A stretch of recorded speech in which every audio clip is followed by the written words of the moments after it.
안녕하세요. 오늘은 수학능력 시험이 가장 사랑하는 현대시인 윤동주에 대해서 이야기해 보려고 합니다. 죽는 날까지 하늘을 우러러 한 점 부끄럼이 없기를. 국민 모두가 윤동주의 서시를 알고 있을 만큼 윤동주는 무척이나 유명한 시인입니다.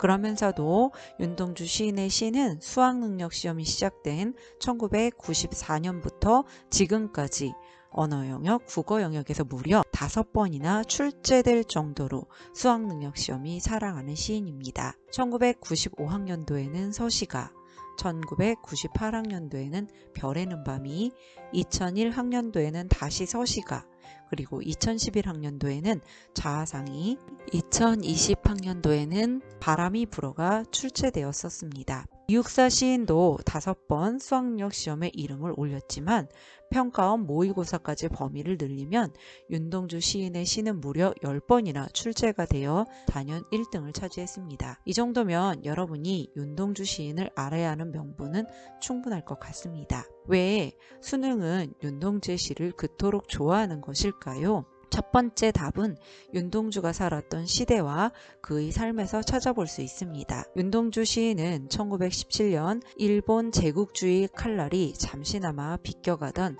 간도에서 태어나 식민지식 교육을 피하기 위해 명동소학교, 숭실중학교, 은진중학교로 옮겨 다니며 어린 시절을 보내다가 연희전문학교, 지금의 연세대학교에 들어가서 본격적으로 시를 쓰기 시작했습니다. 서시나 별의 는 밤 같은 시들이 그때 쓰여졌었습니다. 그는 시집을 내고 싶어 했지만 우리말을 하는 것조차 금지되어 있던 시기이기 때문에 식민지 지식인의 고뇌가 가득한 한글 시를 출판할 수는 없었습니다. 그래서 고민 끝에 1942년 일본 도쿄에 있는 리쿄 대학으로 유학을 가지만 한 학기를 공부하고 나서 강제 징병을 피해서 보시샤 대학으로 전학을 갑니다.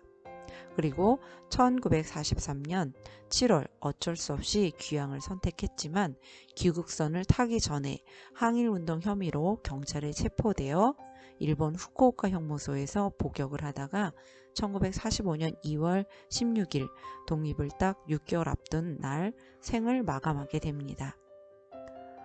시의 내용이 진실성을 가지려면 작가의 삶과 시의 내용이 일치해야 합니다. 하지만 친일 활동을 하거나 군부 독재 사회를 옹호하다가 자신이 쓴 작품의 순수성을 떨어뜨리는 삶을 산 작가들에 비해 윤동주 시인은 여러분들이 알고 있는 것처럼 결점 없는 순수한 삶을 살았기 때문에 수학능력 시험은 검증된 작가인 윤동주 시인을 사랑하는 것이겠지요. 두 번째는 시대를 넘는 보편적 정서가 담긴 윤동주의 시 자체에서 그 답을 찾을 수 있습니다. 윤동주 시에는 1940년대에 열렬히 전면에 나서서 독립운동을 할 수도 없고 그렇다고 지식인으로서 현실을 외면할 수도 없던 화자의 정서가 나타나고 있습니다. 일제강점기의 지식인으로서 밤이면 밤마다 나의 거울을 손바닥으로 발바닥으로 닦아보자.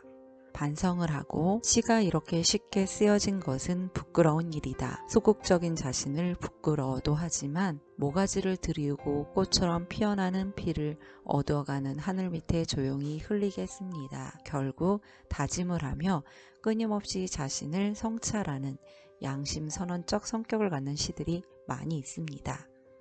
이렇게 반성하고 부끄러워하고 다짐하는 시적 화자의 정서는 일제강점기의 청년을 넘어 군부 독재 시절에도 발전된 민주주의를 이룩하기 위해 길거리로 나왔던 현재까지도 시대를 어떻게 살아야 하는지 고민하는 우리의 마음을 대신 말해주고 보듬어주고 길잡이의 역할을 하고 있기 때문에 수학능력 시험과 평가원 모의고사가 윤동주의 시를 계속해서 선택하고 있다고 생각합니다. 여러분, 우리는 시험을 위해 윤동주의 시를 알아야 하겠지만 우리의 삶이 흔들리는 순간을 맞았을 때 풀 한 폭이 없는 이 길을 걷는 것은 담 저쪽에 내가 남아있는 까닭이요. 내가 사는 것은 다만 잃은 것을 찾는 까닭입니다. 그의 시 한 편을 마음에 간직하고 있다가 되뇌어 볼 수 있다면 위로가 되어주지 않을까 생각합니다. 수학능력 시험이 사랑하는 시인, 제가 가장 사랑하는 시인 윤동주에 대한 이야기를 마치겠습니다. 여러분 안녕. 다음 시간에 또 만나도록 합시다.